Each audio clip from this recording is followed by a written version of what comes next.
नमस्कार, मैं हूँ doctor Shilpa Pandey. YouTube channel तो ये काफ़ी दिनों से बनाया था, लेकिन कोई वीडियोस नहीं डालने का रीज़न ये था कि मैंने देखा काफ़ी सारे वीडियोस यूट्यूब में पहले से ही हैं और काफ़ी सारा लोग ज्ञान पहले ही इतना दे रहे हैं कि मुझे लगा कहीं लोग कंफ्यूज ना हो इतने सारे वीडियोस और इतने सारे ओपिनियंस के चक्कर में। लेकिन रिसेंटली एक डॉक्टर साहब ने मुझे बहुत मोटिवेट किया ये वीडियो बनाने के लिए। रीज़न ये था कि उन्होंने जो अपने वीडियो में कुछ आयुर्वेदिक प्रोडक्ट्स के बारे में, कुछ आयुर्वेदिक दवाइयों के बारे में जो कहा, वो सुनकर मुझे अच्छा नहीं लगा। डॉक्टर बहुत बड़े हैं, बड़े लेवल पे हैं, सब्सक्राइबर हैं, बहुत लोग उनको फॉलो करते हैं, लेकिन यहीं से हमारी जिम्मेदारी और ज़्यादा बढ़ जाती है। जब बहुत ज़्यादा हमारे सब्सक्राइबर या बहुत ज़्यादा हमको फॉलो करने वाले लोग होते हैं, तब हमारी जिम्मेदारी और ज़्यादा बढ़ जाती है। तब हमें और सोच समझ कर चीज़ें बोलनी और बतानी चाहिए कि हम क्या बोल रहे हैं, कि कई लोगों पे असर करने वाला है। उन्होंने बहुत बार ये बात अपने वीडियो में रिपीट की कि ये आयुर्वेदिक दवाइयाँ, उन्होंने कुछ आई ड्रॉप्स के बारे में बताया, इज़ आई स्पेशलिस्ट, कि ये आयुर्वेदिक आई ड्रॉप्स, इनके ऊपर कोई रिसर्च नहीं हुई है। उन्होंने ये बात कम से कम 4-5 बार अपने वीडियो में कही कि इन पर कोई रिसर्च नहीं हुई है और ये आपको नुकसान कर सकती हैं, बाद में आपको उसकी वजह से ये हो सकता है, वो हो सकता है। बहुत सारे उन्होंने अलग अलग डिसीज़ के बारे में बताया जो प्रॉब्लम्स क्रिएट कर सकती हैं। क्वेश्चन मेरा ये था कि जब इन चीज़ों पे कोई शोध नहीं हुआ है तो फिर आपने कैसे जान लिया कि ये नुकसान कर सकती हैं? चलिए, आपको फ़ायदे के बारे में कंफर्मेशन नहीं है, लेकिन आपको नुकसान के बारे में भी कंफर्मेशन नहीं है। जब रिसर्च नहीं हुई है तो ये भी नहीं पता है कि कुछ काम करती है कि नहीं, और ये भी नहीं पता है कि कोई नुकसान करती है या नहीं। और उन्होंने 2-3 बार ये बात भी बोली कि अमेरिका की जो बॉडी है, जो रिसर्च करती है मेडिसिन्स पे, ड्रग्स पे, वो लोग ऐसे ही कोई दवा लॉन्च नहीं कर देते। वो लोग बहुत सोच समझ के और अच्छी दवाएं ही लॉन्च करते हैं। तो मैं कहना चाहूँगी कि ऐसा तो नहीं है, क्योंकि ये प्रूव्ड है सबके सामने कि बहुत बार बहुत सी दवाइयाँ मार्केट में आई हैं, बहुत सालों तक यूज़ हुई हैं और कई सालों बाद उनके साइड इफ़ेक्ट पता चले हैं कि हाँ, इस दवा की वजह से ये हो रहा है। बाद में उन दवाइयों पे बैन लगाया गया। पहले उन दवाइयों को मार्केट में सर्टिफाइड किया गया है और उसके बाद फिर उन पे बैन लगाया गया है, जब बाद में कुछ सालों बाद पता चला कि नहीं, इस दवा की वजह से ये हो रहा है। तो ऐसा तो नहीं है। अमेरिका बहुत बड़ा देश है, बहुत विकसित देश है और बहुत टेक्नोलॉजी है उनके पास, पर वो भी भगवान नहीं है। गलतियाँ उनसे भी होती हैं। बहुत सारी दवाइयों के साइड इफ़ेक्ट लोगों को झेलने पड़े हैं, पहले भी और अभी भी। और आई ड्रॉप्स के बारे में भी मैं बता दूं कि आई ड्रॉप्स में भी जो प्रिजर्वेटिव्स यूज़ किए जा रहे हैं, उसके साइड इफ़ेक्ट खुद अमेरिका ने बताए हैं कि उसके साइड इफ़ेक्ट्स आइस पे क्या क्या हो रहे हैं। तो फिर भी यूज़ करना पड़ता है क्योंकि ऑप्शन नहीं है। तो वो साइड इफ़ेक्ट कुछ परसेंटेज में होते हैं, तो वो रिस्क लेके चलते हैं कि हाँ, ठीक भी हो सकता है और किसी किसी को ये साइड इफ़ेक्ट भी हो सकते हैं। तो ऐसा नहीं है कि अमेरिका ने किसी चीज़ को प्रूव कर दिया है तो वो बिल्कुल सही है, और आयुर्वेद ने किसी चीज़ को बताया है तो उसका कोई भरोसा नहीं। भरोसा क्यों नहीं है? शायद हम आयुर्वेद को जानते ही नहीं हैं, इसलिए हमें आयुर्वेद पे भरोसा नहीं है, या हम उस समय के लोगों को नहीं जानते हैं कि वो लोग क्या थे और क्या कर सकते थे। आपने शायद, मेरे जनरेशन के जितने लोग हैं, आज स्कूलों में क्या पढ़ाया जा रहा है पता नहीं, पर पहले ये ज़रूर पढ़ाया जाता था कि पहले लोगों को लगा, वैज्ञानिकों को लगा कि पृथ्वी समतल है, फ्लैट है, और फिर बाद में धीरे धीरे दे कम टू नो कि ये शायद 500 BC की बात होगी, जब बिल्कुल प्रूव्ड हो गया कि अर्थ इज़ राउंड। बहुत मेहनत की उन वैज्ञानिकों ने भी इस चीज़ को प्रूव करने के लिए कि अर्थ इज़ राउंड, लेकिन 1500 BC के पहले का हमारा जो अथर्ववेद शास्त्र है, उसमें वराह भगवान के बारे में वर्णन किया गया है और उसमें पृथ्वी की आकृति गोल बताई गई है। कुछ ऐसा स्वरूप दिखाया गया है उनका। तो हमें तो पता था, हमारे धर्म ग्रंथों को, हमारे आचार्यों को तो पता था कि पृथ्वी गोल है, लेकिन फिर भी बाकी वैज्ञानिक उस पर शोध कर रहे थे, क्योंकि उन तक ये ग्रंथ नहीं पहुँचे थे, उनके पास ये चीज़ें नहीं थी, पर हमारे पास थी। फिर भी हम वेट कर रहे थे कि वो लोग पहले बता दें, तसल्ली कर लें, उसके बाद फिर हम मानेंगे कि गोल है या समतल है। हमारे पास ऋग्वेद था, जिसने जो 14वीं शताब्दी में लिखा गया था, और उसमें पृथ्वी की आकृति के बारे में पहले ही जानकारी दे दी गई थी। लेकिन अब आप कहेंगे कि ये वेदों की बातें और भगवानों की बातें ये कहाँ से आ गई, ये तो विज्ञान की बात करने वाली थी आप। तो मैं आपको बता दूं, खगोल विज्ञान भी सबसे पहले भारत में ही विकसित हुआ था।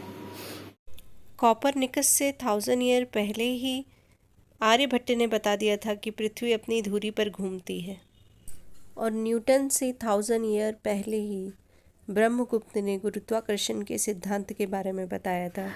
लेकिन किसी वजहों से उन्हें इसका श्रेय नहीं मिला और पाश्चात्य वैज्ञानिकों को इसका श्रेय मिल गया। शायद हम ही कहीं पर कमज़ोर पड़ जाते रहे होंगे, जैसे आज के समय में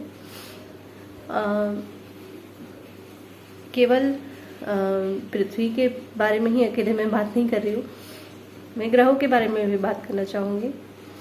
ग्रहों के बारे में सबसे पहले विलियम हर्शल ने 1779 में बताया था कि 5 ग्रह हैं हमारे सौरमंडल में।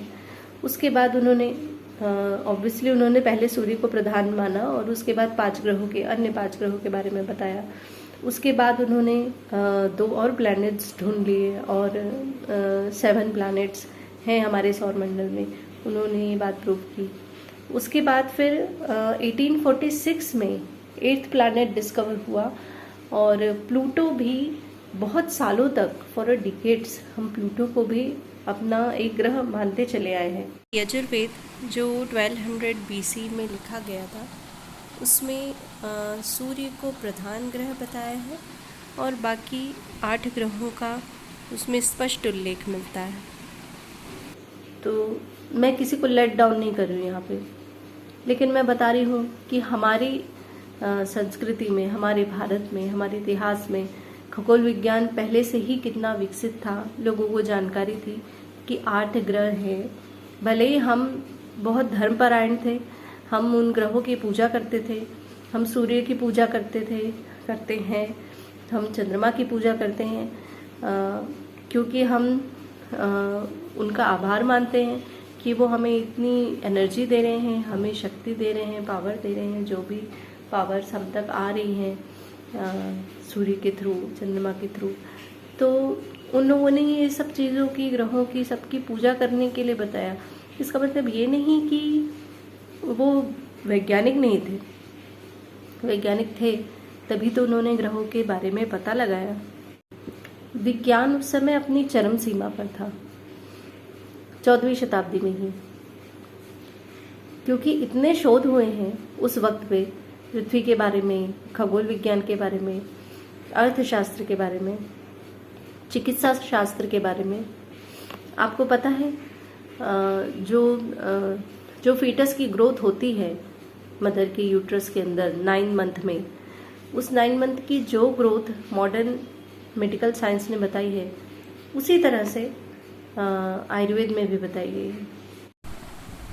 ये वरमुथेश्वर टेम्पल है तमिलनाडु का, और इसमें एम्ब्रियो के इस तरह से स्क्रिप्चर्स बनाए गए हैं, और उसके अलग अलग पोजीशंस के बारे में भी स्क्रिप्चर्स बनाए गए हैं। शायद ये आयुर्वेद के ग्रंथों से ही ये स्क्रिप्चर्स लिए हैं। और ये आप जानते हैं ये क्या है? ये फर्टिलाइजेशन की इमेज है। एक स्पर्म का साइज़ जो 4 to 5 माइक्रोमीटर्स होता होगा, बिना माइक्रोस्कोप के उन्होंने कैसे देखा पता नहीं। कोई दिव्य दृष्टि थी या सच में उनके पास भी कुछ मशीन्स थी माइक्रोस्कोपिक, क्योंकि जहाँ तक हम जानते हैं कि हमारे बहुत से ग्रंथ बहुत से युद्ध में नष्ट कर दिए गए, खराब जला दिए गए। तो बहुत सी जानकारी तो हमारे पास भी नहीं है उस समय की। जो छोटी मोटी थोड़ी बहुत जानकारी है उसके बारे में मैं आपको विश्वास के साथ बता सकती हूँ कि उन्होंने इतने शोध किए थे, ऐसी कोई चीज़ नहीं थी जो मानव शरीर के बारे में उन्हें पता नहीं थी। चाहे आँखों की बात ले ले, चाहे ब्रेन की बात ले ले, ऐसी कोई चीज़ नहीं थी जो उन्होंने स्टडी नहीं की थी। तो क्या चीज़ किस पे काम करेगी, हाँ उनका तरीका अलग है, एलोपैथी का तरीका अलग है। एलोपैथी में भी वैज्ञानिक बहुत मेहनत कर रहे हैं, जो अच्छी बात है।